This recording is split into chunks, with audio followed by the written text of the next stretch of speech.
ауа мәселесіне шындап көңіл бөле бастаған ба? Иә, ауа мәселесіне көңіл бөліне бастады. Біріншіден, дүниежүзілік денсаулық сақтау ұйымы ұсынған көрсеткіштер мен біздің ауаның көрсеткіштерінің арасы жер мен көктей екенін көрген халық алаңдай бастады. Бұл бір ма? Ал екіншіден, ауа қосымшасының үйден шықпау жөніндегі ұсынысы көпшілікке таралып кетті. Адамдарда үрей күшейе түсті.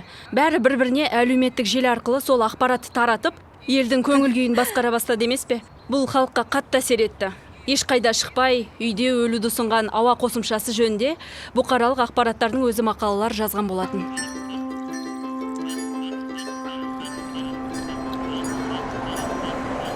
Алматыға отбасымызбен көшіп келдік. Ол кезде әлі бала едім, жасым небәрі 8-де. Сол кезде қалаға бір көргеннен ғашық болдым. Осы жерде ер жеттім, мектеп бітірдім, жоғары оқу орнына түстім, аяққа тұрдым. Кейіннен шетелде тұрып көрдім, көп саяхаттадым, ел көрдім, жер көрдім, бірақ үнемі осы қалаға қайтып оралатын. Мұнда достарым көп. Отбасын да осында құрдым. Үй салдым, ағаш отырғыздым. Қазір бір ұл тәрбиелеп отырмын.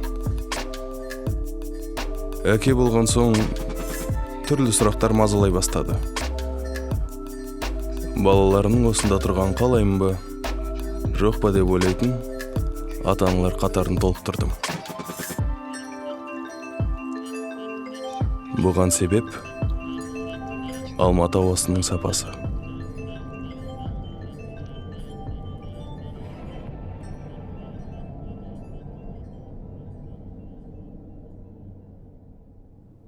Енді осы мәселені кеңінен зерттеуім керек. Бізге сарапшы қажет. Бастайық. Түсіріп жатсыздар ма? Кесіп тастайсыздар ғой, иә? Қазақстанда ғалым болу өте қиын. Олар тек ынта-жігердің арқасында ғана жұмыс істейді. Жалпы ғалымнан не үшін бұл мамандықты таңдадыңыз деп сұрағанда, ғалымдарда ақша табу немесе атақ-даңққа ие болу деген мақсат жоқ.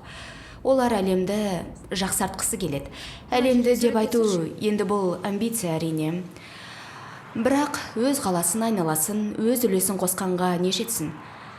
Айтайын дегенім, біздің еңбегіміздің мақсаты өзгерістерге әкелетін ғылыми үлес қосу. Мен негізі мамандығым бойынша химикпін.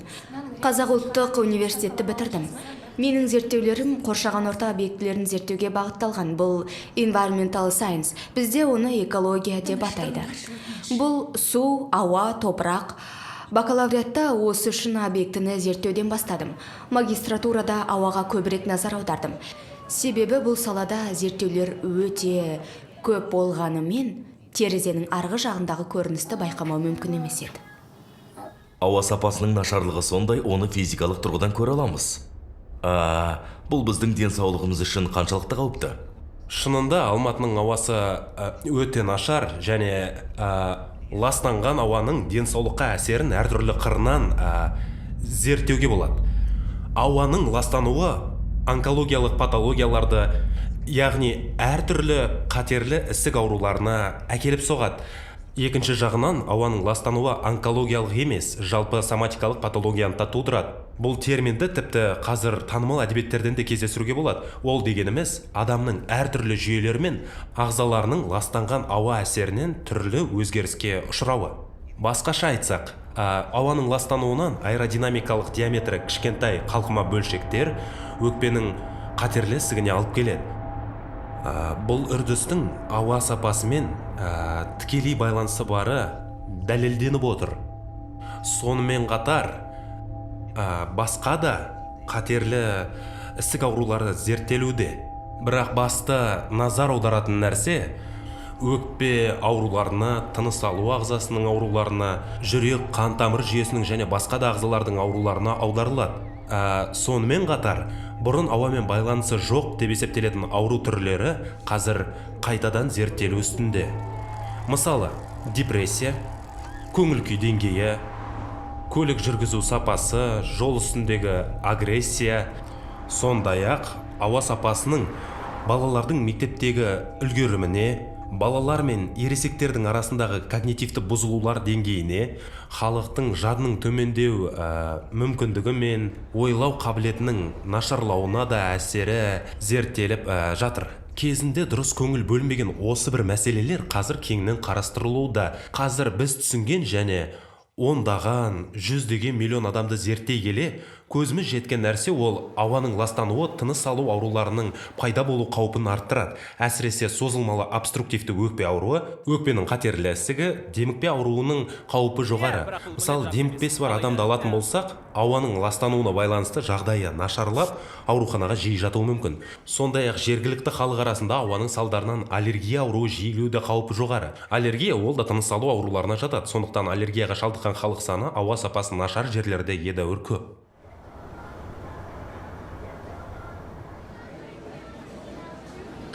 Осындай жағдай біреудің кесірінен орын алып жатқаны көңілді түсіреді әрине. Менің ойымша бұл шешім бар мәселе, себебі біздің қала әлемде осындай мәселеге тап болған жалғыз қала емес. Бұны Алматыда тұратындар жақсы біледі. Қаланың сыртына шықсаң, басқа қалаға барсаң, тыныс алу жеңілдейді.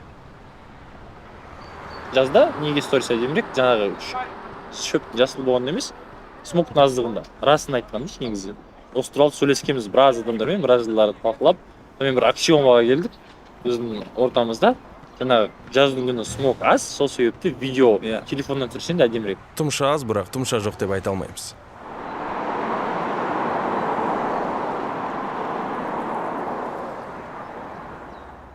Қорымыздың мақсаты экологиялық әділдікке қол жеткізу. Себебі ауа ол әр адамның өмір сүруге, денсаулыққа деген абсолютті құқығы. Қазіргі таңда Алматыда бұл өкінішке орай артықшылыққа айналды. Тұмшаның әсерін азайту үшін біреулер қыста теңізге кетсе, екіншілері таудан үй сатып алады. Бірақ өкінішке қарай бұған бәрінің шамасы жете бермейді.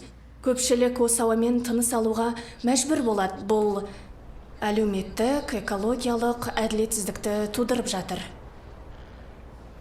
Қысты осында өткізім келді. Сол кезде тұмшаны өз көзімен көргенімде мен кәдімгідей шошыдым. Содан кейін осындай ой келді. Негізі мұндай жағдайды еш жерде көрмегенмін. Қазақ емес, да? Қазақ емес, таныс жігіт көшіп келген, маған жазады. Алматыға көшіп келген, жұмыс істеуге. Таңғаларлығы, барлығы бұл жағдайға үйреніп қалған сияқты ма, солай көрінді. Қалыпты жағдайға айналған сияқты. Шын мәнінде бұл өте маңызды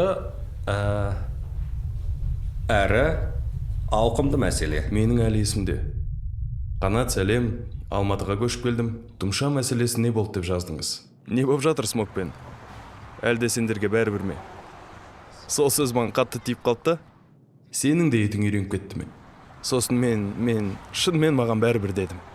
Бір ғана сөз, сенің де етің үйреніп кетті ме деген бір ғана сұрақ негізі мені елең еткізді. Ішімнен сол кезде шынымен де үйреніп кеткенін түсіндім.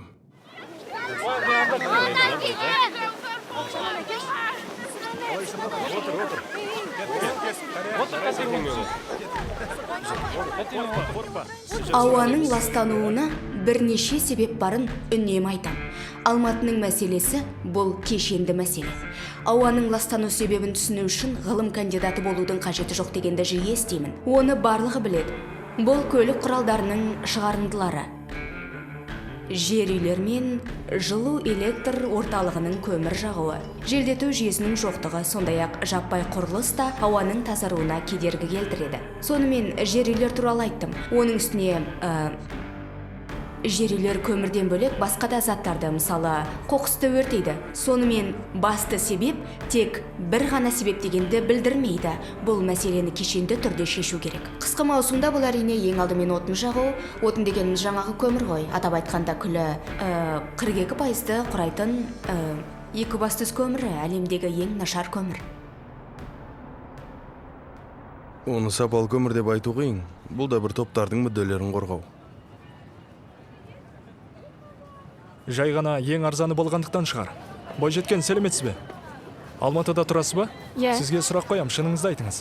Ауаның сапасы жөнінде пікіріңізді білгіміз келеді. Өте нашар. Өте нашар ма? Иә. Сізге бір сұрақ қояйыншы. Осы тұмшаның кесірінен болашақта басқа қаладан үй іздеуіңіз мүмкін бе?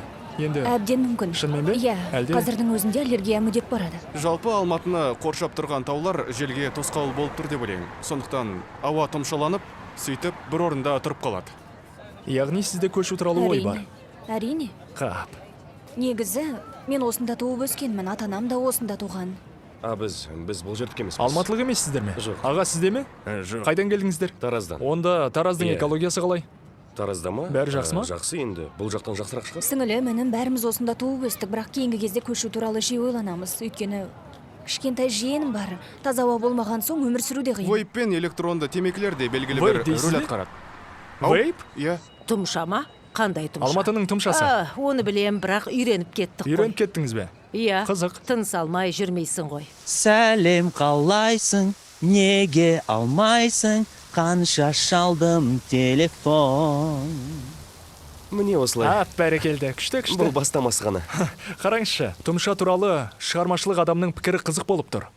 Алматыдағы. Тұмша туралы? Иә, Алматыда тұрасыз ба? Иә, Алматыда. Тұмша туралы не ойлайсыз? Сізге әсері бар ма? Әрине ол өте зиян, бірақ қазір жақсарып келеді. Қалай сонда? Электрокарлар шығып жатыр. Бұл мәселе жаймен шешіледі деп ойлаймын. Сосын қала тазарады. Жай ғана күту керек деп ойлайсыз ба? Иә, әрине. Сонда сіз үшін мәселе емес пе? Түсіріп жатырсыз ба? Иә, әрине. Түсірілім тобымызды көрмей тұрсыз ба? О, керемет. Бұл қала үшін күрделі мәселе ме? Енді күрделі емес Солай ма? сияқты. Неге? Демек, оның сізге ешқандай қатысы келіп кетері жоқ болып тұр ғой. Жоқ. Тыныс алуға қиын емес пе? Мысалға қыста жер үйлер көмір жаққанда, жылу электр орталықтары қосылып тұрғанда, көліктер кептелісте тұрғанда бәрі жақсы ма? Яғни аллергияңыз жоқ па? Білмеймін енді. Өзіңізді жайсыз сезбейсіз бе?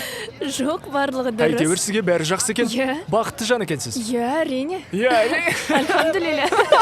Осының бәрін қысқаша түсіндіру керек. Иә, Қысқаша. енді көпшілік шындығында да ауаның ластану мәселесінің маңыздылығын түсіне бермейді. Себебі бұл мәселе тек қыс мезгілінде жылу маусымы басталғанда ғана байқалады. Жазда онша көрінбейді. Ауаны ластайтын негізгі 8 қосынды бар. Шын мәнінде олардың саны 1000-нан асады. Біреуі денсаулыққа зиян тигізсе, екіншісі қауіпсіз болуы мүмкін. Неге біз бұл мәселені жазда емес, тек қыста көреміз? Жазда бәрі жақсы сияқты көрінеді. Неге? Жақында 18-ші қабатқа көтерілгенмін. Жаз болса да ол жақтан тұмша анық көрінді, себебі көліктер жазда тоқтап қалмайды ғой. Адамдар оларды жыл бойы пайдаланады.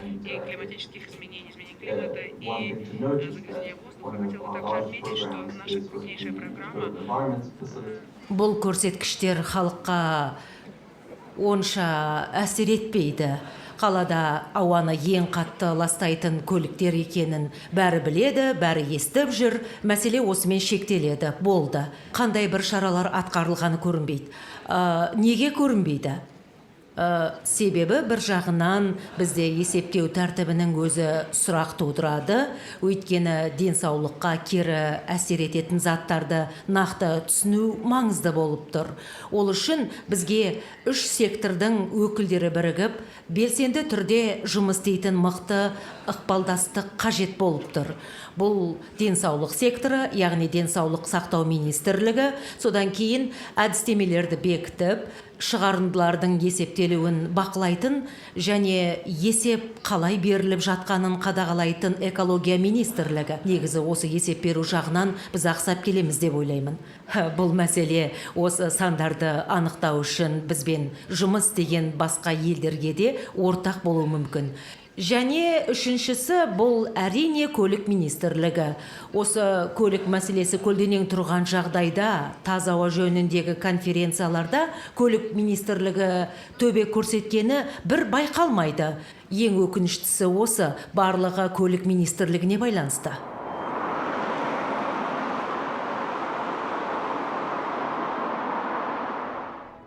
Әрине, қазір 2024 жылы Алматыда шығарындыларды күрт азайтуға жағдай жасалу мүмкіндігі жөнінде айтуға әлі ерте, себебі жылу электр орталығын газға көшіру жұмысы 2 жылдай уақытты алады. мен өзім бақылайтын көлік мәселесі де сол күйінде, еш өзгеріс жоқ. Мысалы, жеке автопарктарды жақсартуға ешқандай шара қолданып жатқан жоқ. Ескі көліктерді айналымнан шығару және қайта өңдеу мәселесі еш шешілмеген. Атқарылған бір ғана нәрсе, ол электр көліктер мен жаңа көліктерді несиелендіру жүйесі қолға алынды. Бірақ оның әсері көлге тамған тамшыдай болып тұр ғой. Өйткені көліктер әрине жаңа өзім айтып кеткенімдей, ауаның ластануына айтарлықтай үлес қосып отыр. Оны бәріміз де білеміз ғой. Көліктердің шығарындыларының қауіптілігі сол, түсінесіз бе? Олар біздің әрқашан жанымызда, міне айналамызда болып тұр, жанымызда.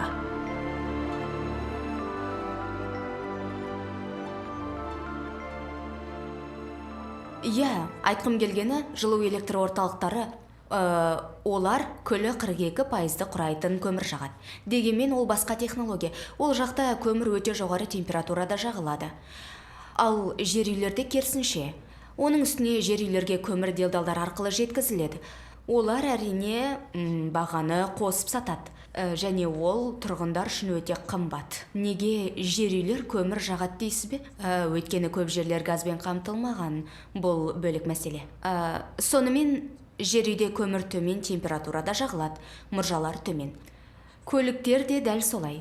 Яғни бұл жерде ескере кететін мәселе, егер біз жылу электр орталықтарын белгілі бір отын жағатын объект ретінде қарастырсақ, көліктер жанармай қолданады. Бензин болсын, дизель болсын, жанармай деп айта берейік. Бұл жерде көліктің катализатор жүйесі бар ма, жоқ па, оның қызметі, тіпті көлікті жүргізу мәнері де өте маңызды. Яғни мынандай зерттеу нәтижелер бар.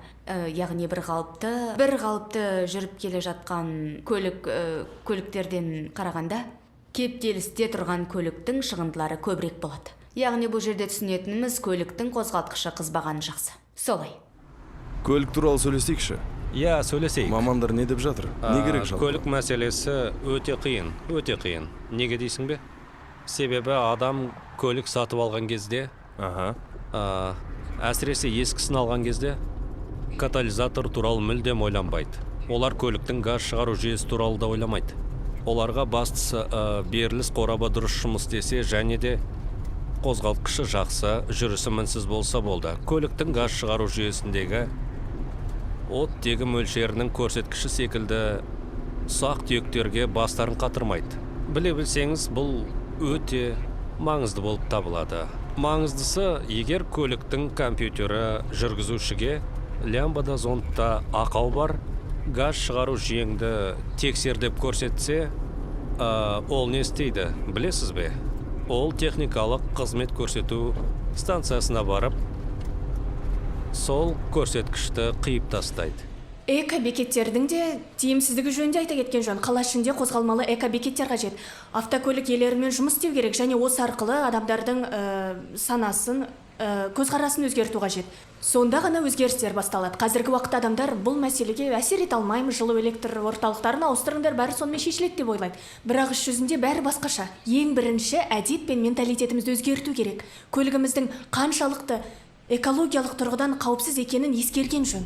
Катализатор мәселесі ешқашан катализаторды ауыстыру ретінде ұсынылмайды. Қызмет көрсету станциясына барып, көлігіңізге не болғанын сұрасаңыз, олар сол жерде автомобильді сканерлеп, компьютерлік диагностика жасап, катализаторда ақау бар дейді. Не істеу керек деп сұрасаңыз, алып таста деп жауап береді. Алып таста дейді. Барды ауыстыр деп айтпайды. Себебі амортизаторын ауыстыр десінші. Ол адам барып оның бағасын көрген кезде, ол көлікті жөндеудің басқа амалдарын іздейді. Шебер келіп тұрған ақшадан қағылмас үшін мәселен басқасы шешеді. Бүгінгі күнмен өмір сүреді. Иә, келіп тұрған ақшадан құр қалғысы келмейді.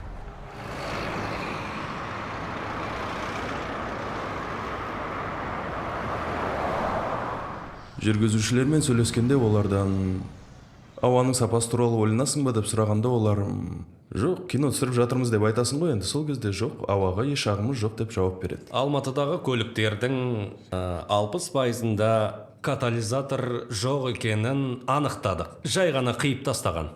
Бір жағдайда көліктім ескі болғандықтан катализатор иесіне кедергі келтіріп алып тастаған болса, бір жағдайда катализаторды жаңа көлік болған соң ақша үшін алып тастаған. Егер ауа сапасы туралы айтсақ, ең алдымен бұл мәселе көлік пен олардың шығарындыларына байланысты екенін түсінеміз. Алматының нақты жағдайына келсек, яғни оның ландшафттық ерекшеліктерін ескерсек, Алматыдағы ауаның сапасы негізінен іштен жанатын қозғалтқыш шығарындыларынан зардап шегеді. Сіз қазір жылдық көрсеткіш бойынша айтып тұрсыз ба, әлде белгілі бір кезең туралы ма? Себебі қыста жағдай басқаша сияқты. Нақты сандар жоқ, бірақ менің ойымша жылу электр орталықтарда өз үлесін қосатыны сөзсіз. Белгілі бір бұл жағдайда жылу электр орталықтарынан көп зардап шегетін Талғар ауданы. Себебі егер инверсиялық қабат туралы айтсақ, яғни салқын ауа таулардан түсіп, және қаладан шыққан жылы ауамен араласқанда инверсиялық қабат пайда болады. Бұл қабат салқын және жылы ауаның тепе-теңдігіне байланысты биіктік деңгейін өзгертеді. Мысалы, жаңбыр жауып, қала салқындаса, әрине ауа тазарады. Басқаша айтқанда, егер біз көлік мәселесі басты мәселе Нөмірі бірінші. Неге десеңіз, себебі жылу орталығының мұржасы әдетте инверсия қабатынан биік орналасады. Неге біз оны көргенде... Көктөбеге көтерілген кезде сіздер сол инверсиялық қабатты көресіздер. Иә, және бүкіл қаланы жауып тұрады. Әсіресе қыста анық көрінеді ғой. Әрқалай. Қыста мысалы тауларды анық көреміз, ауа да таза болады. Бәрі жылы және суық ауаның тепе-теңдігіне байланысты. Жарайды, бұл сұрақты біз осы мәселемен айналысатын мамандарға қоярмыз. Бірақ егер сіз автокөлік мәселесі Алматыдағы ауаның ластануының негізгі себебі деп айтсаңыз, демек, бізде ауаның сапасына қатысты мәселе қысы жазы өзекті болғаны ма? Дәл солай. Толықтай келсем.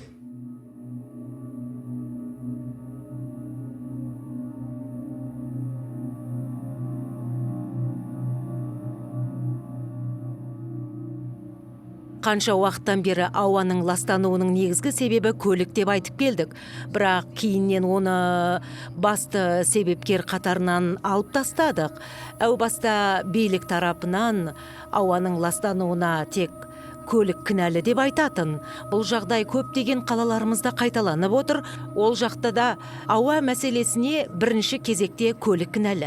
Неге деген сұраққа жауап беріп көрейінші, өйткені осы арқылы жауапкершілікті халықтың өзіне бұрып, зауыттар мен жылу электр орталықтарының мәселесін жасыра ма? Иә, менің ойымша бұл жауапкершілікті бұру болып табылады. Ауа мәселесінен бұрын көліктің өзі қауіпті құрал болып табылатынын бәріміз де білеміз ғой. Бірақ ауа мәселесін алсақ, бір жағынан ең басты себепкер көлік емес екенін дәлелдеу өте қиын болып тұр. Өйткені негізінде ауаның ластануы жөніндегі мәліметтердің қалай қалыптасатынына қарасақ, бақылау станциялары бізге тек нақты қазіргі уақыттағы деректерді береді сағат сайын. Оның өзі бақылау станциясының жанында ғана. Бірақ шын мәнінде көлік бүкіл қалада жүреді ғой. Бұл ауаны қозғалмалы түрде ластайтын құрал, шығарындылар көрсеткішін түсіндірудің өзі қиындық тудырады әрине. Көлік шығарындылары үнемі есептеу әдісімен анықталады.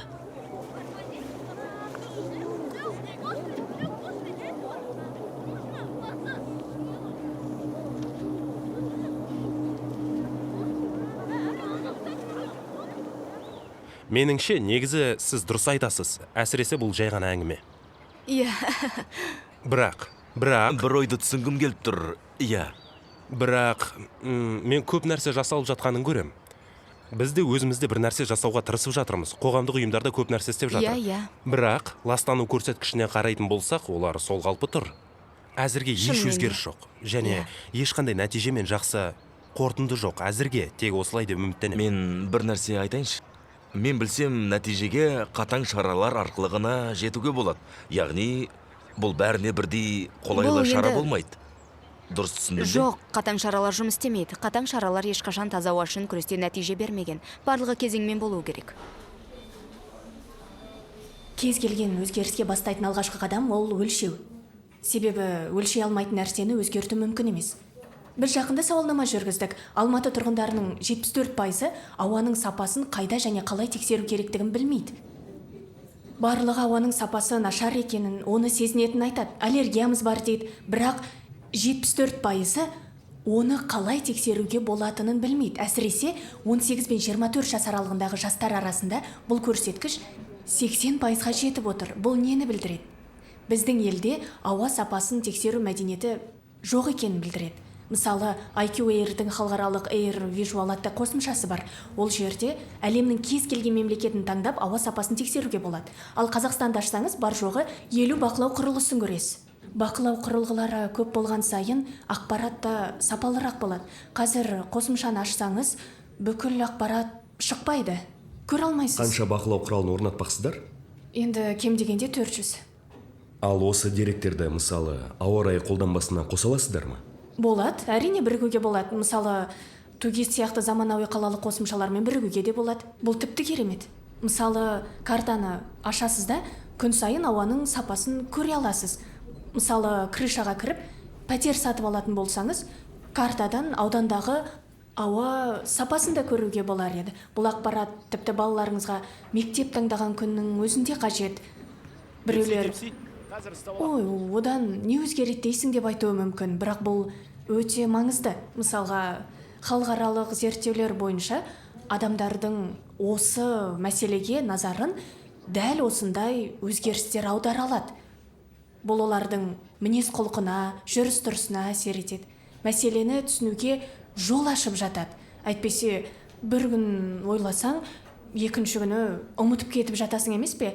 Демек, мәселе бар, бірақ бұл мәселе өздігінен шешілмейді. Сондықтан алғашқы қадам ретінде міне осындай мәселе бар деп барлығын айқын көрсету керек.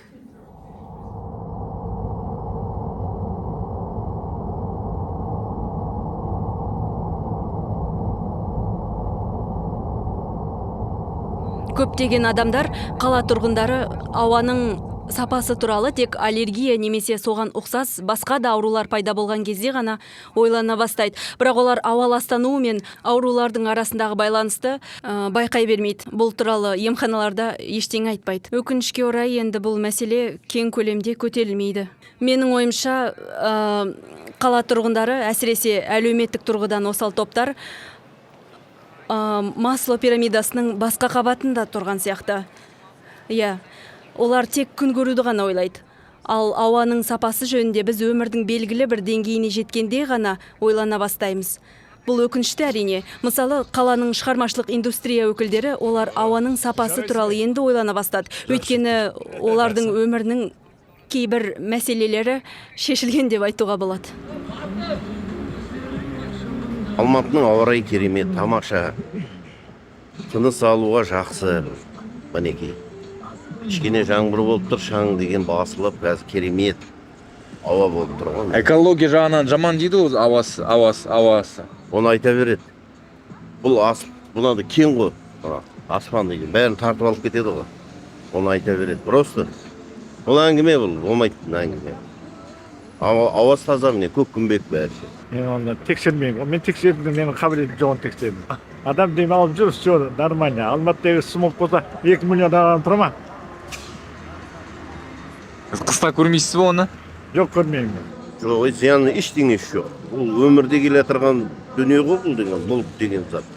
Өмірде келе тұрған, баяғыда бала кезімізден келеді. Бұл ауысады бұлай, кетеді, келеді дегендей. Тамаша ма? Тамаша, красавчик. Кино точно ғой сіздікі. Болды, рахмет.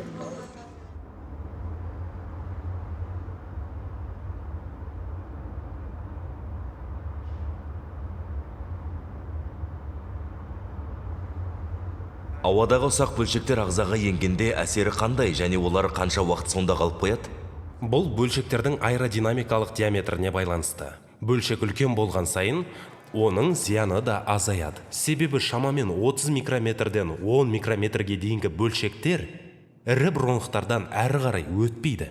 Біздің ағзада оларды тазарту үшін күшті қорғаныс жүйесі бар, мукоцилиарлы клиренс. Тыныс алу жолдарындағы шырыш пен кірпікшелер біздің ең маңызды қорғаныс факторымыз болып табылады. Мұрынның еректелген құрылысы да осыған байланысты. Неге мұрынның мұндай құрылымы бар деп ойлайсыздар? Бұл табиғаттың ауаны ластанудан қорғауға арналған арнайы механизмі. Себебі ірі бөлшектер тыныс алғанда олар жоғары жылдамдықпен келіп, шырышты қабыққа соғылады. Сондықтан шырыш арқылы ұсталып, кейін өңделіп, залалсыздандырылады. Сол үшін ірі бөлшектермен көрінетін түтіннің бізге ешқандай зияны жоқ. Мәселе ішкі ағзалардың созылмалы ауруында. Әрине, конъюнктивит секілді шырыш түзілуімен байланысты мәселелер де бар. Олар ірі бөлшектермен байланысты болуы мүмкін. Бірақ негізгі мәселе ұсақ бөлшектерді. Өйткені олар неғұрлым ұсақ болса, соғұрлым адам ағзасына зиян. Мысалы, көлемі ПМ 2,5 немесе одан да кіші болса, олардың көбі ағзаға терең еніп, қанға сіңіп кетеді. Сіз тыныс алған кезде ауамен бірге енген барлық ұсақ бөлшектер қаныңызда айналып жүреді. Бұл дегеніміз жүрек қан тамыр жүйесіне әсер етеді. Инсульт, инфаркт, перифериялық артериялардың ауруларына әкеліп соғады. Сондай-ақ олар қан айналымында тромбоз тудырып, олардың осының бәрі қабынуды қоздырады. Ал бұл атеросклероздың күшеюіне әкеліп соғады. Осының бәрін қорытындылай келе айтар болсақ, нәтижесінде адам инсульт алып қалуы мүмкін.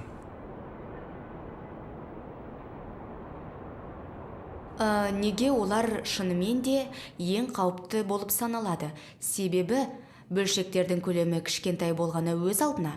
Қазір тіпті ПМ бірде де бақыланады. Одан бөлек, бұл бөлшектердің өзге де ластаушы заттарды, мысалы, металл, анион, вирус, түрлі аллергендер, тіпті ковидтің және жаңағы тіпті ковидтің өзінде сіңіріп алатын қасиеті бар. Әлем бойынша ғалымдар коронавирустың тез таралу себептерін зерттеген кезде бұл жағдайда ауаның ластануымен байланыстырғаны бар. Бұл мәселені ең алғаш болып Гарвард университеті зерттеген болатын.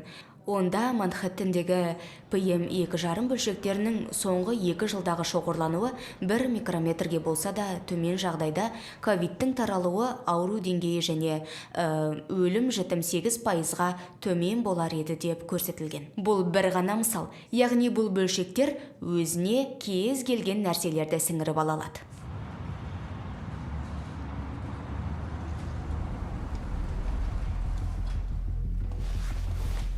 Мұны қабылдау қиын екен. Көңіліңізді түсіргім келмеді. Бұл біздің өзекті мәселеге деген ғылыми көзқарасымыз. Бары сол. Фактілер ғой, негізінен. Сонда сіздің де көңіліңіз түсіп кетті ме? Жоқ, мен бұл тақырыпты 2015 жылдан бері зерттеп жүрмін. Мен бұл мәселені баяғыда қабылдап, мойындап қойғанмын. Негізі сіз әңгімеңізді қатерлі ісік аурулардан бастап, неше түрлі дерттерді атай бастадыңыз. Содан тоқтамадыңыз. Әңгіме негізі сол жақтан басталып еді ғой. Ойланып кеттім ғой, яғни тұмша туралы сөз қозғағанда бірінші кезекте өз денсаулығымыз туралы айтамыз, солай ма? Дәл солай. Бұл мәселе күн тәртібінде жоқ сияқты. Бұл өте саяси тақырып болғандықтан адамдар наразылық білдіріп, ауаның сапасы төмен, қалада өмір сүру мүмкін емес деп айтқан кезде бұл әрине қолайсыз. Және оларды сосын сабырлыққа шақыру қиын. Ауаның ластануы туралы айтқанда бәрі жылу электр орталықтарын газға көшіру керектігін алға тартады. Бірақ айтайын дегенім, денсаулық мәселесін ешкім көтеріп жатқан жоқ. Қатерлі ісік аурулар мәселесі көтерілмейді. Сізді қорқытқым келген жоқ, әрине. Онкологиялық аурулар басқа да жағдайларда да пайда болады. Сондықтан уайымдамаңыз. Бірақ қиындатып жатырмыз ғой. Дұрыс айтасыз. Сол кезде адамдар өздерінің таза ауаға деген құқығын қорғай бастайды. Өкінішке қарай бізде бұл қалыптаспаған. Шынында да таза ауа үшін күресу керек. Жоғарға қарама фильмін көрдіңіздер ме? Жоқ. Леонардо Ди Каприо ойнайды. Ол не туралы? Фильмнің соңында бір керемет сөз бар. Комета олардың үйіне жақындаған кезде ол бізде бұл мәселені шешу үшін барлық мүмкіндік болды. Бірақ біз оны пайдаланбадық дейді. Сонда біздің фильмде сол туралы болып тұр ғой, Әсер етуге біздің де мүмкіндігіміз бар ғой? шын мәнінде бізде бұл мәселені шешуге барлық мүмкіндік Дәл бар. солай. Иә, айтып тұрмын ғой, фильмді түсіру барысында ойым позитивті бола бастады. Басында түсірілімге дейін көңілім түсіп, негатив түрде қарадым. Иә, шынымен көңілім түсіп қалды. Ал қазір бұл мәселе шешіледі деген іштей сенім бар. Шын ба? Иә. Үміт пайда болғанын байқадым. Сіздің автобустар туралы айтып отырғаныңызды түсініп отырмын. Бұл шынымен де жақсы шешімдердің бірі. Бірақ біз қателесіппіз деп, ғимараттарды жою керек деп айта алмаймыз ғой. Бұл жағдайда не істеу керек? Яғни, қазір қаланы желдетілу мүмкіндігі нөлге жақын. Сіз қазір ғимараттар тосқауыл болады деп тұрсыз ғой, Иә. Бірақ таудан түсетін суық ауа әлдеқайда биік деңгейде, иә.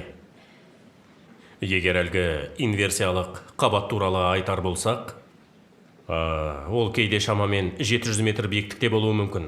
Кейде ол төмен түседі, басқа деңгейге. Ал ғимараттарды алатын болсақ, олар желге соншалықты тосқауыл бола алмайды.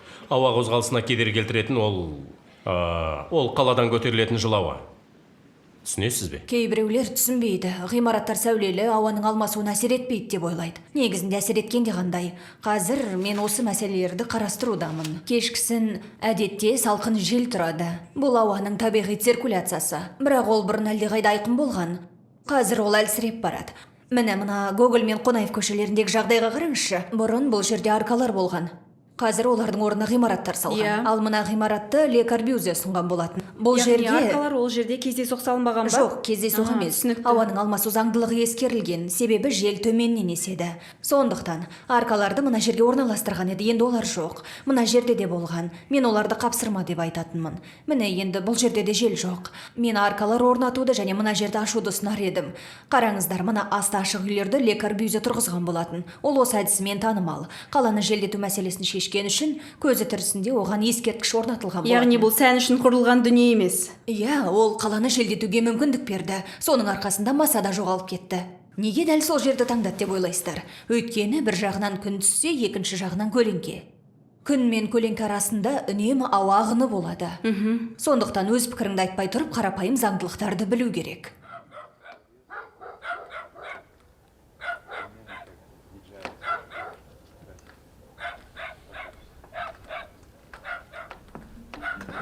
Қалай екен?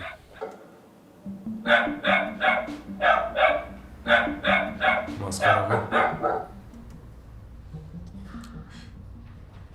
Меніңше мамырда ауа тазаратын сияқты.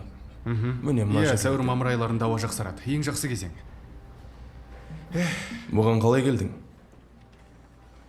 Басында табиғи ресурстар экономикасы мен үшін қызықты болды.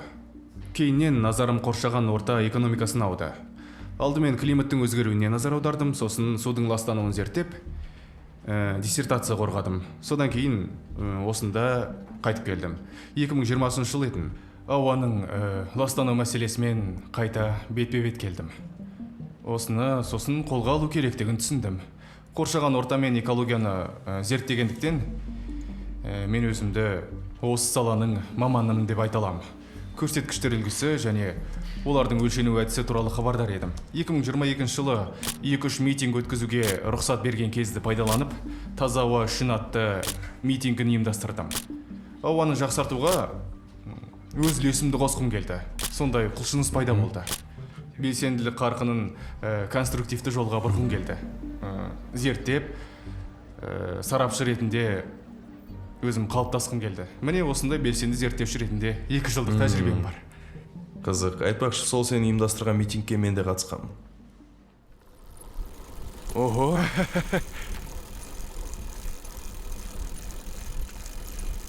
Биік болғаны жақсы. Жетік пе, аз қалған шығар? Маған бір нәрсе қызық. Осы мәселеде мүдделі топ бар ма? Мысалы, сендер мәселені шешуге тырысып жатқанда, аяқтарыңнан шалып, жолдарыңды бөгіп дегендей. Өте керемет сұрақ. Сонымен қатар жалған ақпарат беріп, назарларыңды басқаға аударатын жағдайлар болды ма? Осындай нәрсе бар ма? Иә, әрине бар. Енді 100%-ға сенімді ақпарат деп айта алмаймын әрине. Бірақ көмір саласында мүдделі топтар бар. Олар жылу электр орталықтарына көмір сатады. Бір ғана Алматыға олар жылына 3,5 миллион тонна көмір жеткізеді. Қомақты қаржы. Міне солар жылу орталықтарының газға өшкенін қаламайды. Олардың әрекеттерін түсінбеймін. Өз жұмысын нақты білмей ме, әлде дұрыс ақпарат бергісі келмей ме, әйтеуір статистиканы қате береді. 80 жылдардағы әдістемені қолданып, жап-жақсы істейді ғой дейді. Қателіктерін бетіне бассаң, министрлікке барып, жаңа әдістемелерді қолдап, осында әкеліңдер, сол кезде қолданатын боламыз деп жауап береді. Мұнымен мәселе шешіле салмайды ғой. Осындай жұмысшылардың, жүйенің, кәсіпкерлердің кесірінен жұмыс істеу қиындап барады. Барлығын реттеп қою керек. Кешегі есептер келіп көресіз бе? Жақсы, қоя сал, көрем. Онда үстелге қойып кетейін. Мемлекет, халық, кәсіпкерлер бұның барлығы бір мәселенің айналасында бас қосқаны тарихи жағдайы. Яғни бәрі бір ауыздан Алматының ауа мәселесін шешу керек деп отыр.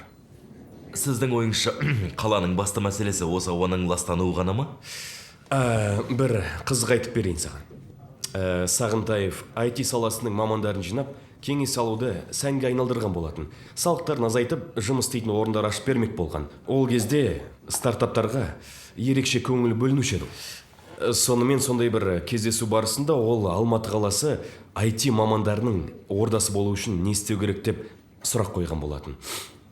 Қателеспесем, колеса KZ-тің негізін қалаушылардың бірі қазір Николай Бабешкин сол кезде: құрметті әкім, өз жұмысыңызды жақсы атқарсаңыз болды. Салықты біз енді онсыз да аз төлейміз ғой, өмір сүруге жетеді. Басты мәселе қаладағы ауаның сапасыз болуынан білікті мамандар бізде тұрақтамай жатыр деп жауап берген еді. Балалар демікпеге шалдыққаннан олар Еуропаға, мысалы Америкаға, Австралияға немесе басқа елдерге де кетуге дайын еді. Өмір сүруге қажетті заттарды есепке алсақ, Алматыда біз ұсынатын жалақы да аз емес. Адамдар жай ғана экологиялық ахуалдан қашады. Яғни енді барлығы балаларының жағдайын ойлайды дегендей. Егер енді Алматы, яғни айтайын дегенім, енді Алматы деген Алматы саяхатшылар үшін қызықты болуын қаласаңыз, онда сіз ауа мәселесін шешіңіз деп тікелей әкімге, яғни әкімнің өзіне өз ойын айтқан еді. Осы ауа мәселесінің салдарынан талай білікті мамандардан айырылып жатырмыз. Мәселенің ауқымын түсінген және қалтасы көтеретін адамдар қаладан көшіп жатыр. Нәтижесінде осында тұрып, кәсіп ашып, қосымша жұмыс орындарын ашатын дарынды да білікті мамандардан айырылып жатырмыз. Дәл осындай мәселенің салдарынан еліміздің, қаламыздың әлеуеті түсіп жатыр.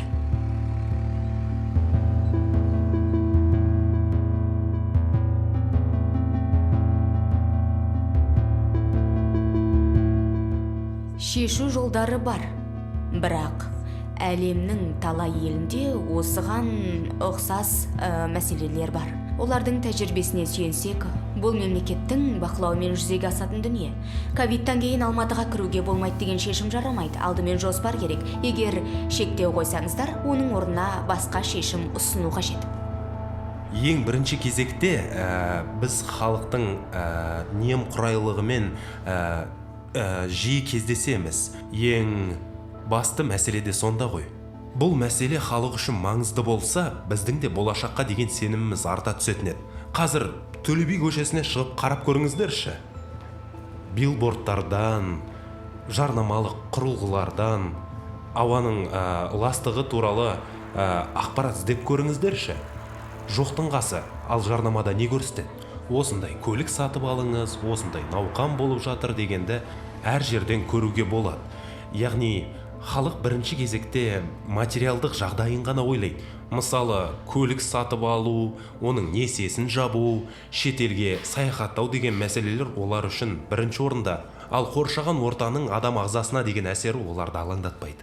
Осы нәрсеге бола біз кідіріп тұрмыз. Әйтпесе, болашаққа деген сеніміміз артар еді. Сіздің медиа тақырыбын көтергеніңіз ұнады. Бұл да біздің басты назарымызда болады. Біз кәсіптің осы мәселеге мән беруін, қаржы салуын қалаймыз. Әлеуметтік мәселелерге бейжай қарамайтын адамдарымыз бар. Олар Арсен Томский, Қайрат Ахметов.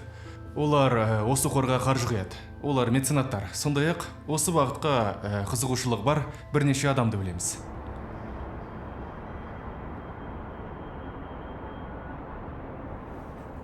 Біз сергек арқылы көліктердің қай жермен жүретінін көре аламыз, иә? Сондай-ақ бақылау құрылғыларын орнатсақ болады.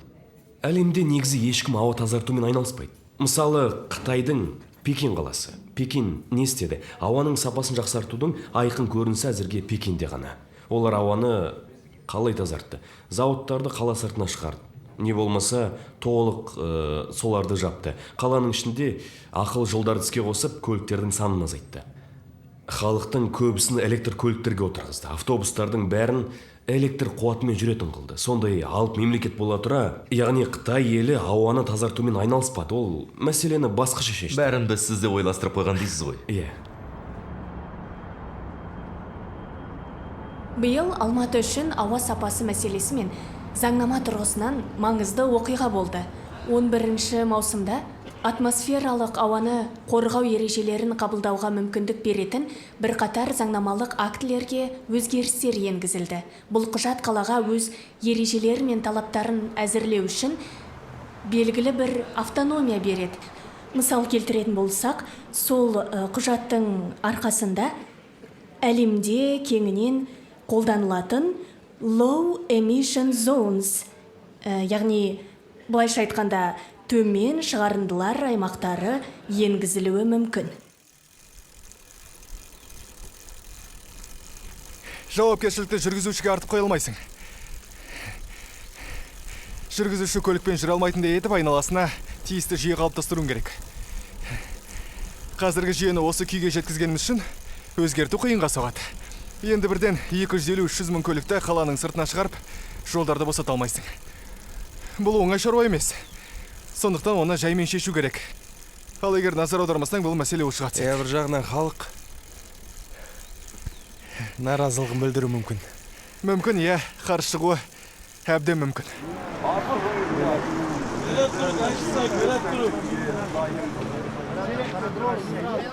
Бұл ескі машинені негізі жүргізуге болмайды дейді. Халық 80% ескі машинамен жүр, ол болмайды. Салоннан машина алайын десең, бірге бір кредит төлейсің. Қарапайым халықта ақша жоқ. Өсіп ақша жоқ болған үшін өсіп таксовать етіп жүрік. Мен енді о законға келіспеймін. Өйткені қаланың сыртынан ішке кіргізбеу деген болмайды. Потому что это халық сонымен жан бағып отыр. Жаңа машина ала алмайды. Шынын айтса. Байлар алады жар. Қарапайым халық несін алады? Әуесқой жүргізушімін. 2012 жылғы Chevrolet Cruze көлігім бар.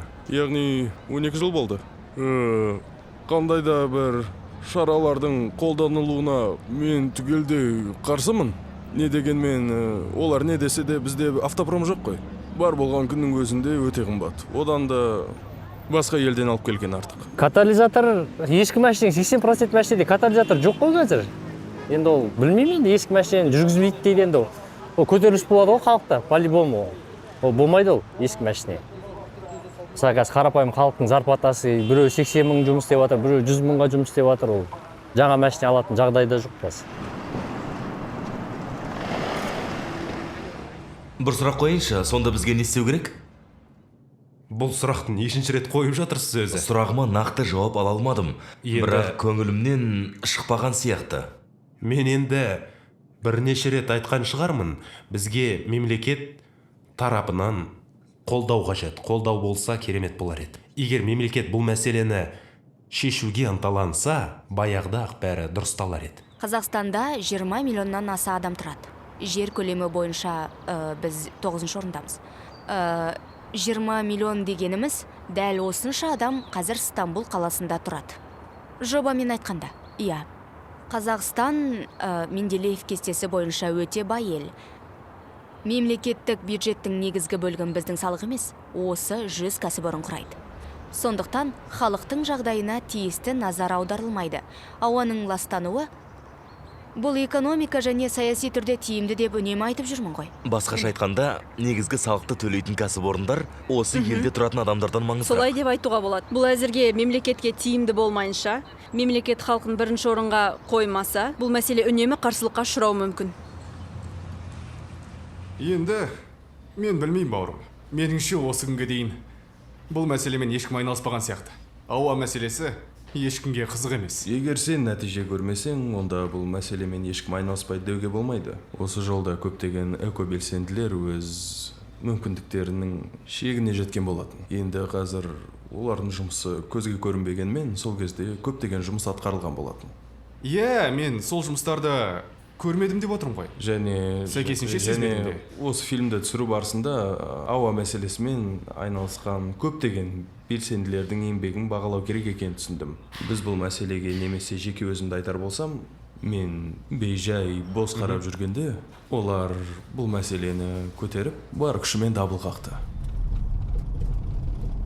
Олар бір команда емес. Мысалы, Денис Винников, ол жалғыз жұмыс істейді. Насиба болса, оның кішігірім ғана командасы бар. Қаржыны әрең жинайды. Оларға негізі қаражат жетіспейді. Алматыда ауа мәселесімен айналыса алатын екі-ақ ғалым бар шығар.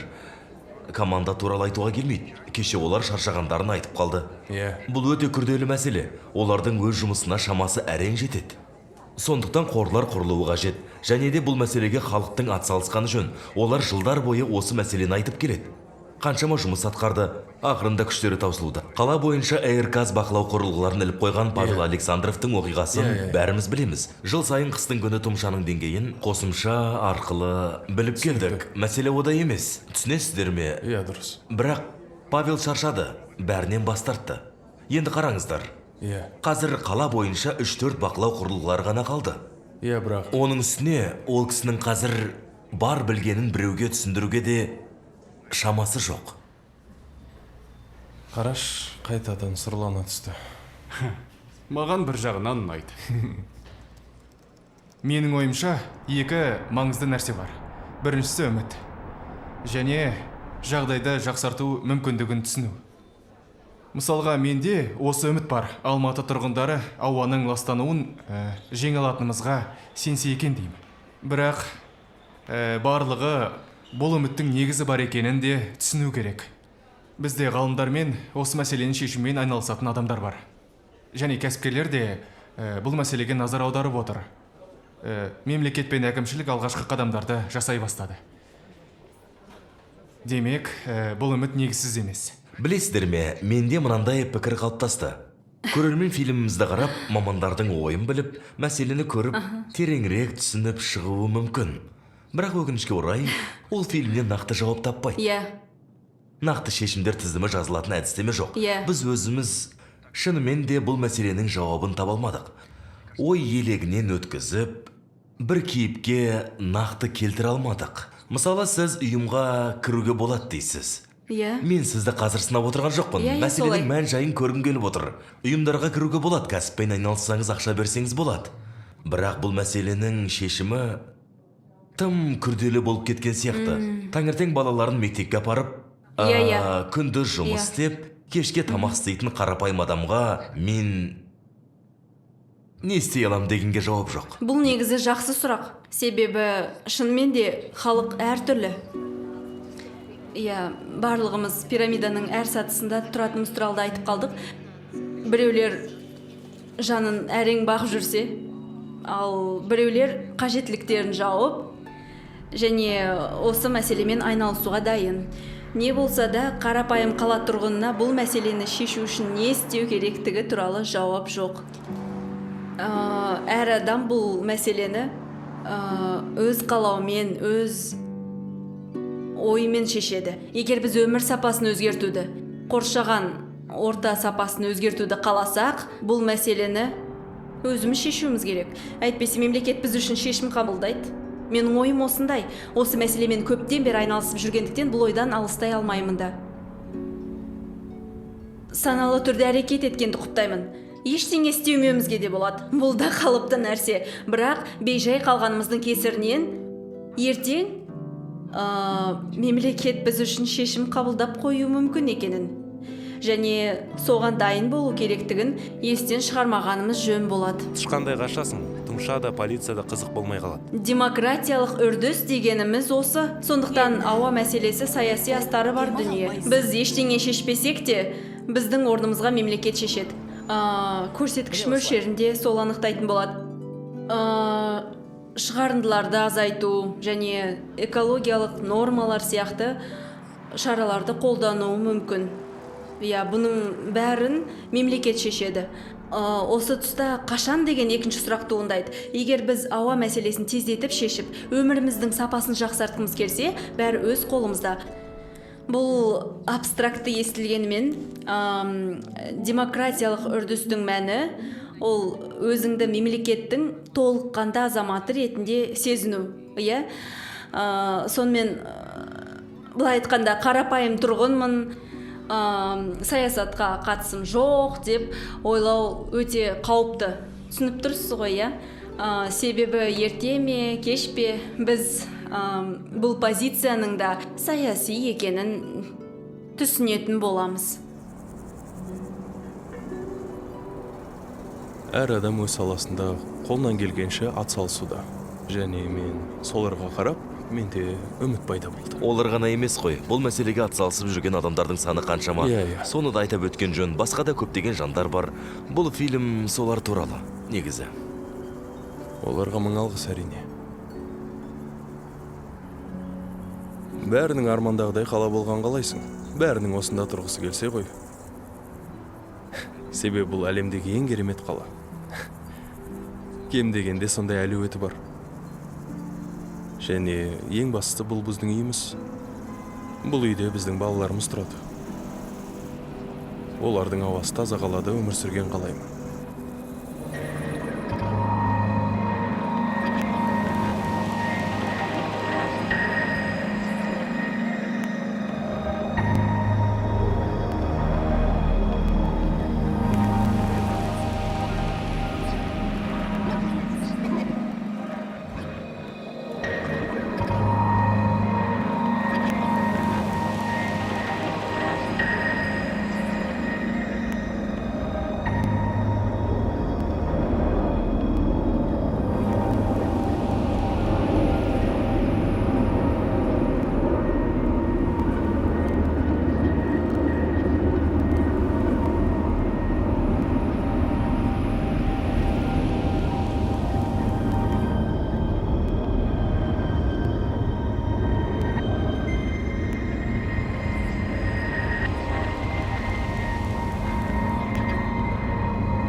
Бұл қиын мәселе әрине, себебі әркім өз мүддесін ойлайды.